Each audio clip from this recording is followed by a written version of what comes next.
Welcome to the No Quit Living podcast. Our primary objective is to motivate and inspire our listeners to never quit. The reality of life is simple. We all fall. We all fail. At times, we get knocked down. The question is, do we get back up? Are we stronger? Are we better prepared to attain the maximum of our potential? Thank you for joining our No Quit tribe. As you go for your greatness today, never quit.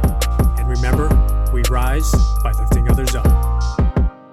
Welcome to episode number 354 of the No Quit Living podcast. I'm your host, Christopher J. Worth, and today's theme of the day is how you address failure. Our quote of the day comes to us from Zig Ziglar. Failure is an event, not a person.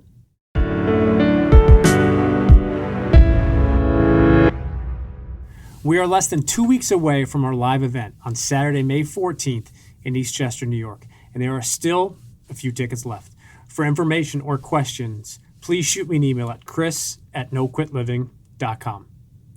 I really enjoyed interviewing today's guest. As a former top-rated high school and college quarterback, Max Browne has definitely dealt with his fair share of wins and losses. He absolutely crushes it, and I know you will enjoy today's episode. Max, I'd like to welcome you to the No Quit Living podcast. Appreciate it. Thanks for having me. So the first question I ask everybody is, are you ready to positively impact at least one person today? Of course, let's do it. We're filming on a Monday morning. No better way to start the week. It's funny. Everyone says TGIF. I say TGIM because personally, I just love starting the week off on a good foot. So I love that you touched on that, which is a perfect segue into the first, and I think the most important question on our show is, do you have either a personal no-quit story or a time in your life where you could have given up or given in, but you didn't? Yeah, I'll go right back to my my athletic journey. I was the number one quarterback in the country coming out of high school in the class of 2013, had tons of expectations and whatnot. And for the most part of my college career, which I'm sure we'll get into bits and pieces of that today, but for the most part of my college career, I didn't find success. And when you're a guy that had the expectations that I did, that comes with media chatter, that comes with critics, that comes with, social media hate, I'll call it. And being able to push through that, having an element of grit to yourself when, hey, you lose a competition battle, hey, you get hurt, hey, you get benched, all those types of things. That'll define you much more in your life rather than when you're throwing touchdowns and everything's great and whatnot. So I got to ask, because you segued that I think perfectly to the social media hate, to critics, to being injured. What was it during those challenging times, or was it after, or was it something that somebody said, you watched, something you heard, something you read? What was it that kept you going but kept you focused to not allow those things to keep you down?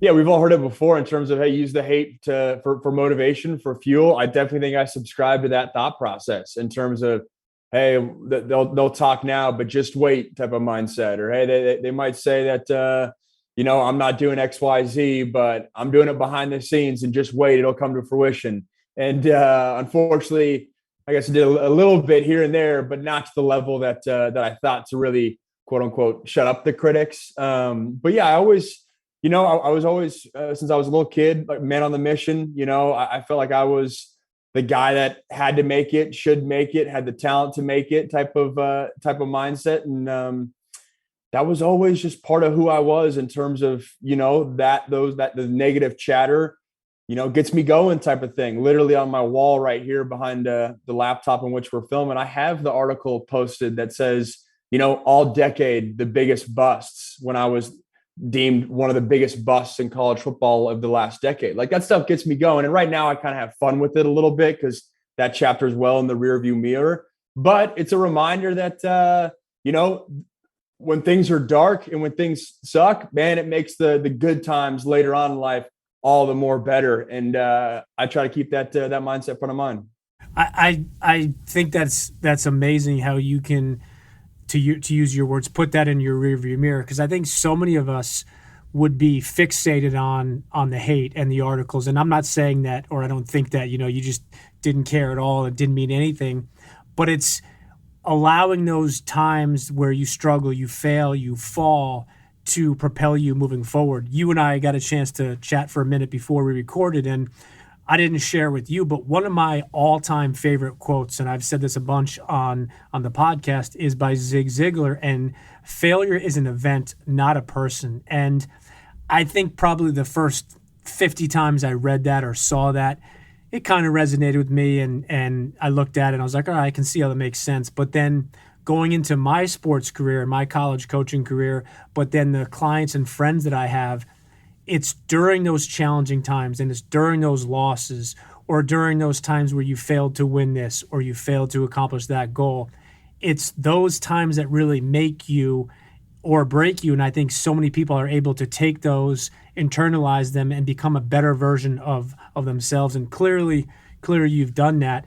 Interesting question for you, but now in your post-football career, do you or have you taken a lot of those lessons from being a successful athlete along your career into your post-playing days today?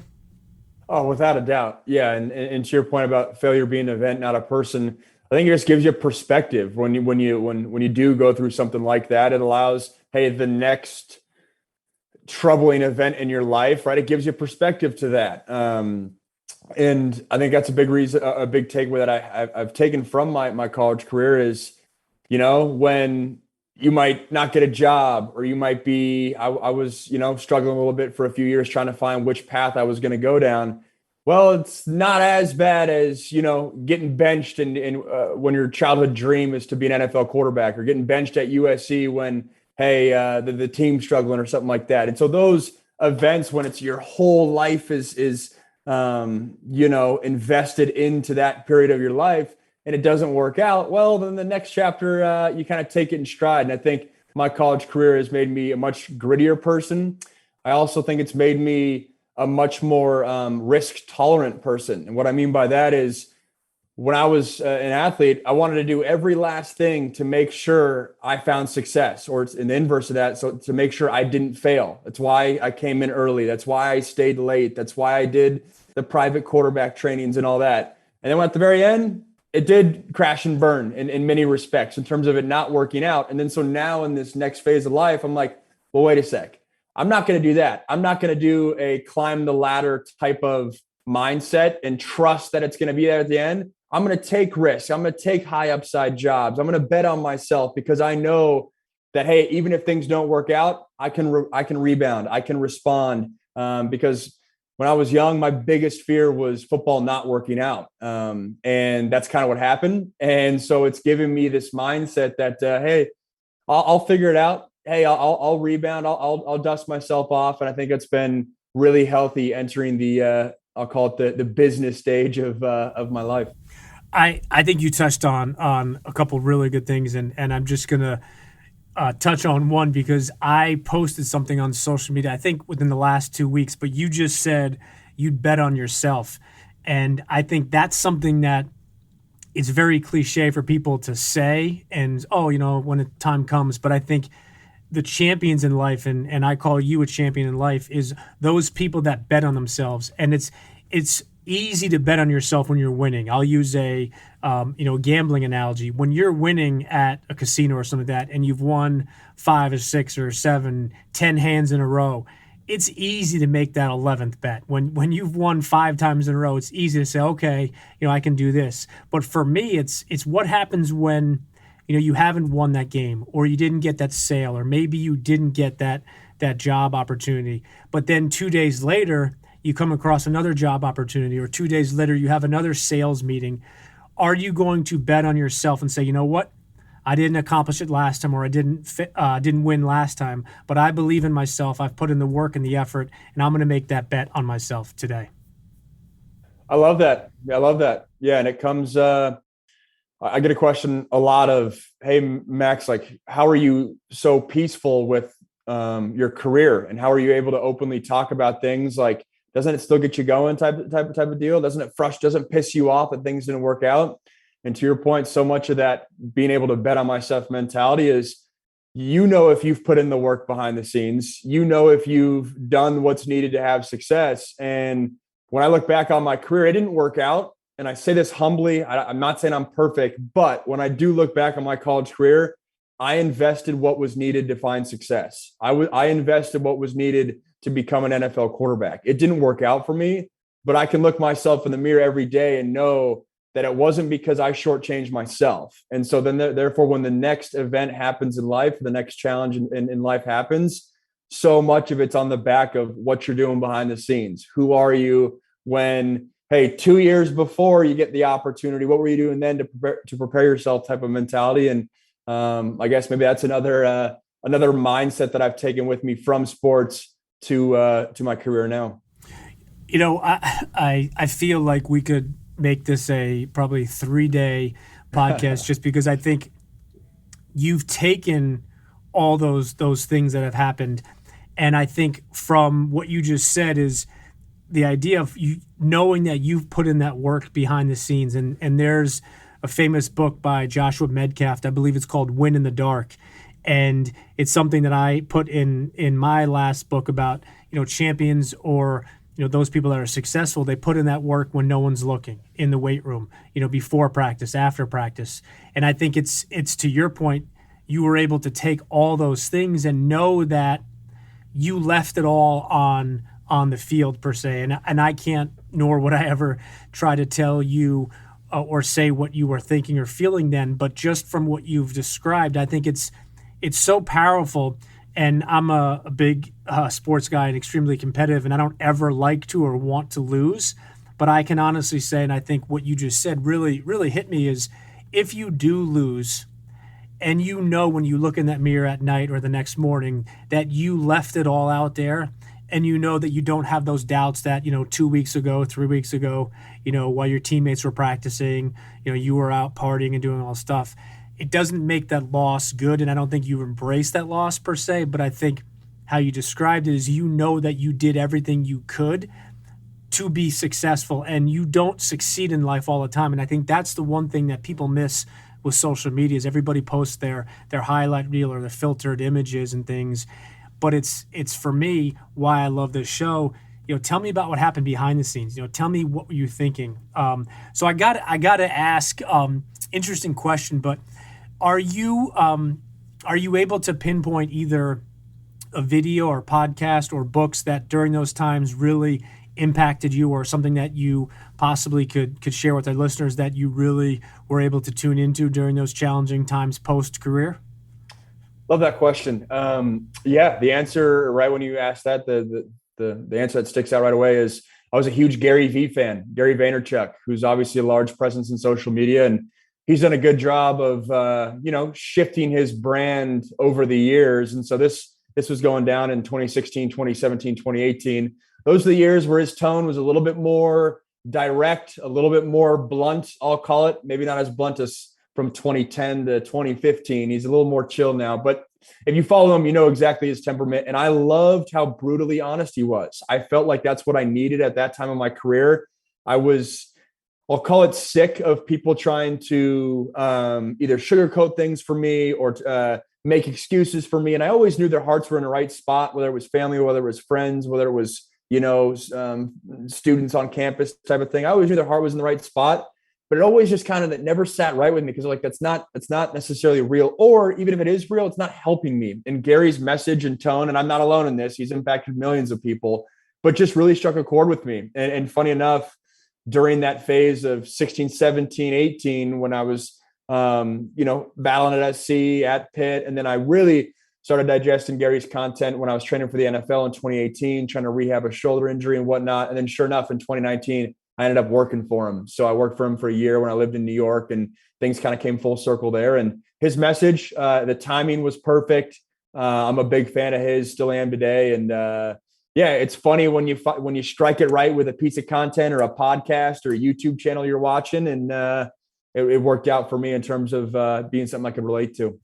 Now, I knew that you had that relationship with Gary V, and I thought you were going to kind of go there. I wasn't sure, obviously, where you're going to go. But what you just said at the end, I think is really important, is in today's day and age with technology, we've never had the ability to take in more content. But one of the things that I think is interesting, and I've struggled this myself, is taking in everything and anything. And what I mean by that is it's impossible to listen to every podcast. It's impossible to follow everybody on social media and subscribe to every YouTube channel. And what I always suggest with people, and I get this question often, is, Chris, where do I start, or where should I start, or, if someone's starting for the first time. And I say, well, obviously that we can give a couple of those examples. But what I try to tell people, and I'm curious to get your point of view on this, is you have to find that person or those one or two or three people that really resonate with you. And I'm not saying, you only listen to one person, but I've shared this quote on my podcast probably 100 times, is the man who chases two rabbits catches none. So what I say to that, and I'm curious to maybe get your point of view on this, is do you think that in today's day and age, some people follow too many people all at once or try to do too much at once? I don't know if I would word it as follow or try to do too much as one. I think people sometimes either overestimate or underestimate what they need in their life at that time. I have a unique perspective. What I mean by that, I have a unique perspective. I worked for Gary Vaynerchuk, who's on one end of the spectrum in terms of his delivery with self-help. I also worked for a guy by the name of Lewis Howes, who's on the other spectrum of his deliveries. Both great content, both great guys, loved working for both of them. But Lewis is much softer in his delivery, and that resonates with a certain audience. And what I noticed, because I would be on Gary's team and he would have the same guests as Lewis, and then Lewis would interview those same people, and the audience and the how the message was received was different. And I say all that because some people resonate with Lewis but need Gary. Some people resonate with Gary but need more Lewis in their life in terms of the delivery and the type of content. And so having the perspective of what you need in your life at that time, to put it in a personal example, 2018, I needed Gary Vee in my life. I needed someone to tell me, hey, the failure is not the end of the road, that type of thing. Different chapter life, I might need, a more lighthearted business coach about how to navigate the transitions of business and whatnot. A different type phase of life, I might need, Joe Rogan's brutally honest mentality. Who knows? And I know Joe's a polarizing guy, but I think you get what I'm putting down in terms of there's so much content out there, which is great, but having the awareness to know what's right for you in that time. One thing that always cracked me up with these guests is you can find one expert in their field that says one thing, and you can find an expert in that same field that says a different thing about the same subject. That always blew my mind working for these content hosts, whether it's about fruit and sugar, whether it's about patience or hustle now, whether you can find so many different topics. And so I think it's on us as viewers to sift through that and understand, hey, what do I need right now in this chapter for me with where my life's at? I don't think I could have answered that better. I love how you expanded on that, and I appreciate your transparency. But to simplify what you just said, I could not agree more. I think the time in our life is so important, and I think it's difficult to always define that. I think we at times know or we think what we need to hear or see, but the reality is those people that are experts or those people that do this all the time, I think they understand, okay, this is what type of message you need. And whether it's business, whether it's sports, whether it's parenting, I think we all go through different phases. And I think the one thing I'll say to that too is I think it's important to look at different things in different phases. I'm obviously a believer behind the idea that you can't listen to absolutely everything and everybody all the time. But I also believe that you also can't just have one message forever. When you're 20 versus up to your 70s, you have to go through different phases. And I think the most successful people that I try to emulate or listen to, they're the ones that will talk about, it wasn't until I got a business coach, or it was when I didn't think I needed, therapy or something like that. And all of a sudden I was open to having a conversation when they'll share that they went to the next level, either personally or professionally. And I think it's really interesting, but it's super important when you get to hear those points of view from different people from all walks of life. Without a doubt. And even as you say that, the two guys that I brought up, Gary and Lewis, those guys are always shifting, always pivoting.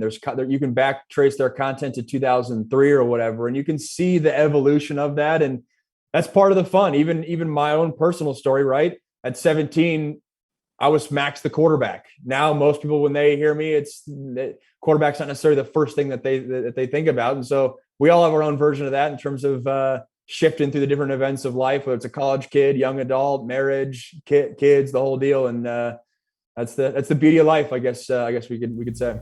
I love that. So I know you know the famous quote by Jim Rohn, "You are the average of the 5 people you spend the most time with." If I could grant you dinner with any 5 people, dead or alive, that you could level up with, who would you pick for your 5? It's funny you asked me that. My fiance, we were talking about that at lunch a couple of weekends ago. The 5, those that know me know I'm a huge LeBron James guy. I would love to have dinner with him, not only to just talk about basketball stories and whatnot and hear the nuances there, but I think he's a savvy businessman. I think he's done a lot of great things for the world. So it'd be fun to, get into his mindset, especially some of the topics we're talking about pressure and living up to expectations. Dude hasn't dropped the ball. I'd be fascinated to ask a lot of the questions you're asking me. Love to ask him. The Rock, I'm fascinated with the machine that he's been able to build. I think, the amount of things he does, it's ridiculous. I think the advice and perspective you get there would be awesome. To lighten up the dinner, it'd be awesome to have Kevin Hart there. Similar deal. I think he would get some good business perspective there. It was 1, 2, 3. Bill Gates to get some business perspective. But then I got to start getting me a different genre. And I'm sorry I don't have any females out there, but maybe Abraham Lincoln. We'll go deep in the archives. Another trailblazer. We'll go those 5. And I know I'm going to stop answering this question and want to change one of my answers, but I'll leave it there. In almost 400 interviews that we've had on the show, the number 1 and 2 answers to that question are Jesus and Abraham Lincoln. So you picked a good one. Personally, I'm a huge fan of The Rock as well. I would definitely like to ask Abraham Lincoln a bunch of questions. So going into kind of the personal development genre, I was curious if you've read anything recently or you're currently reading something that really impacted you that you'd like to recommend to our listeners.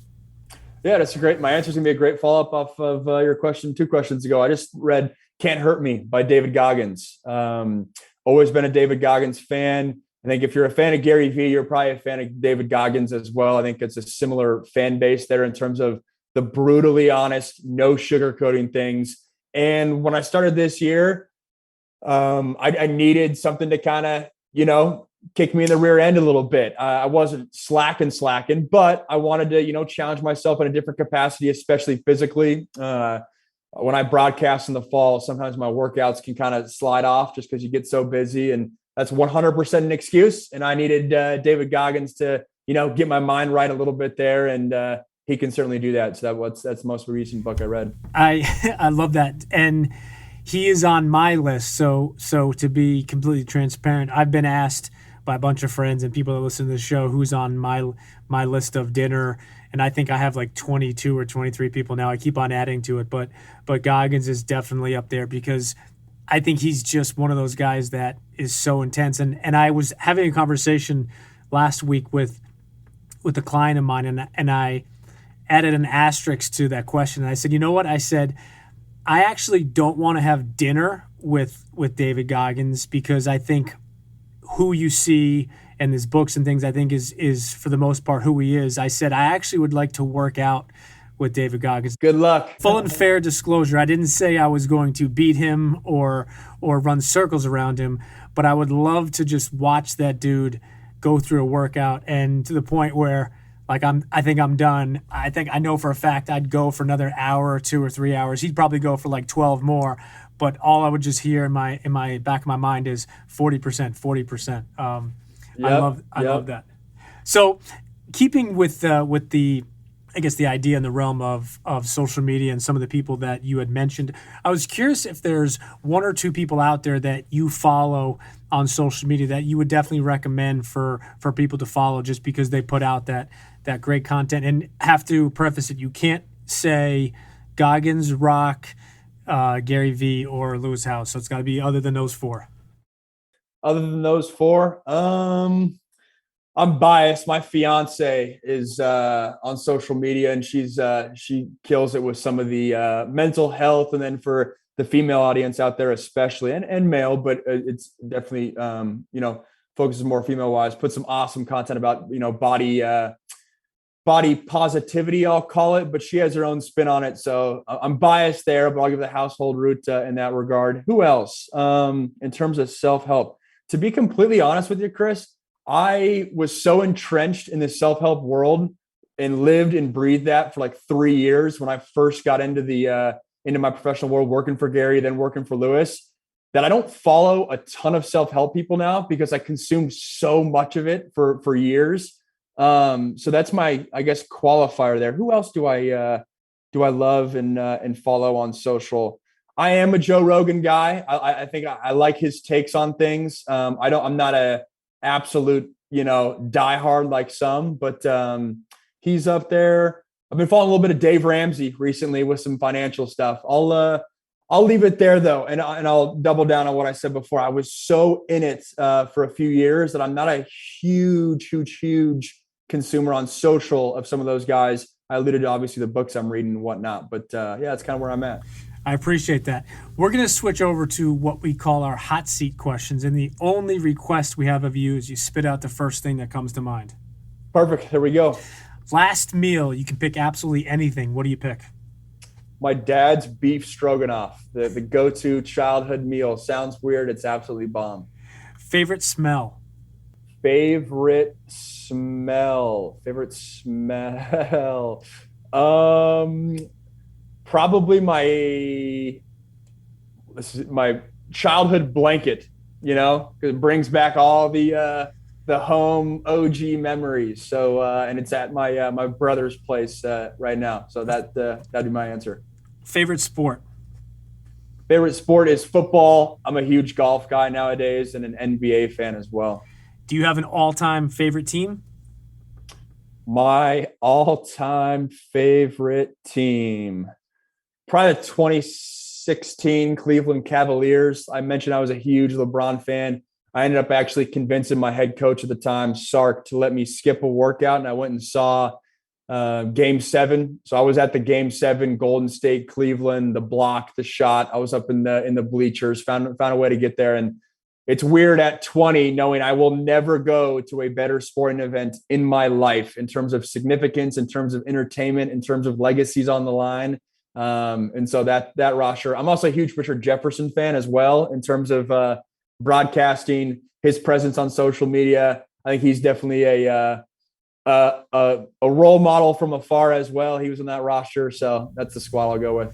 Favorite movie? Favorite movie is National Treasure. It's a goofy answer.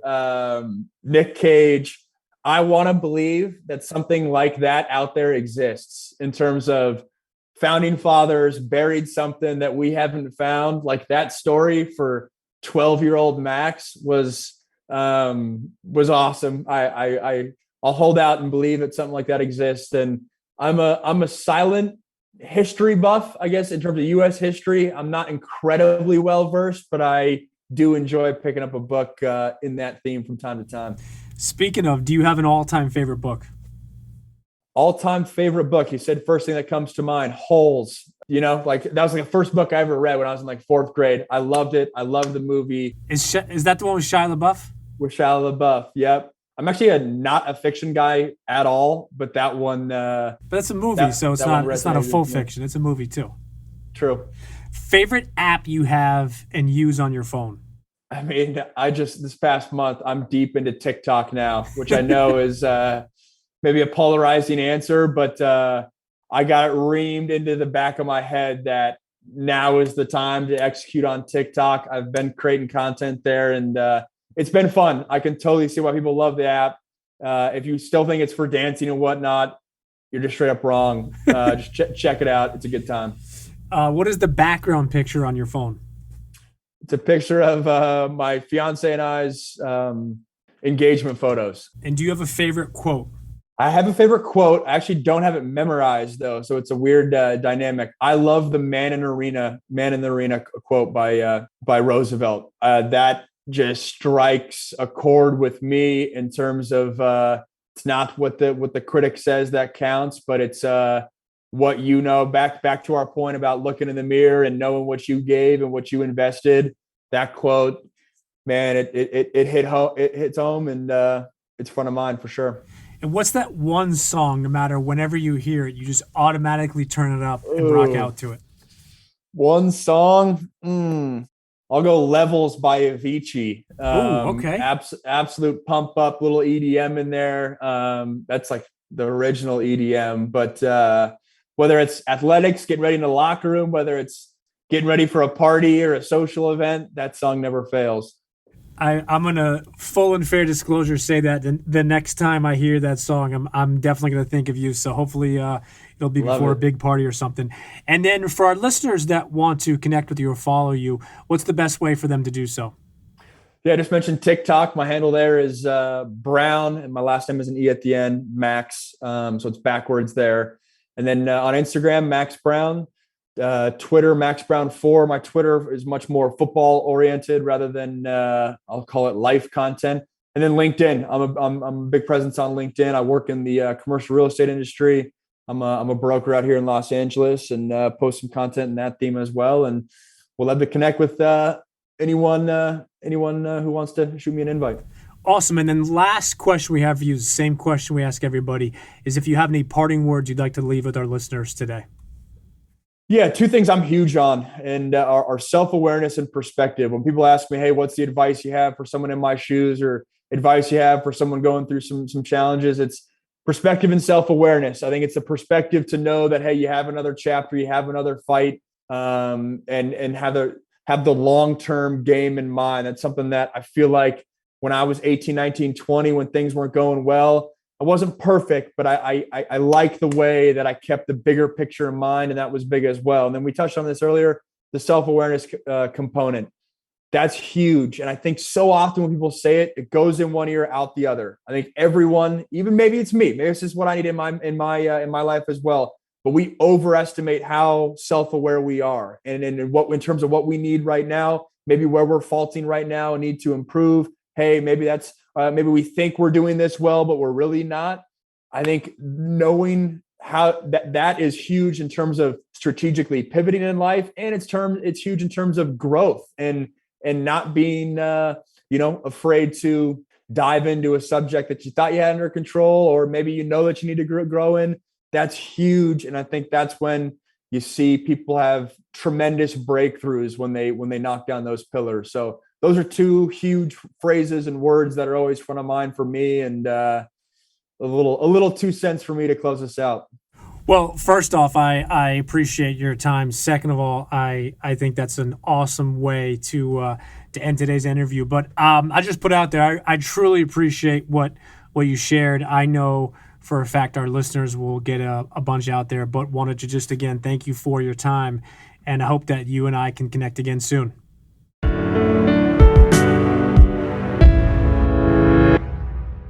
Thank you for listening to episode number 354. To end today's episode, the question I have for you is very simple. How will you address failure the next time you experience it? Think about that quote I shared earlier from Zig Ziglar. Failure is an event, not a person. Make sure you go crush it today, and remember, we rise by lifting others up.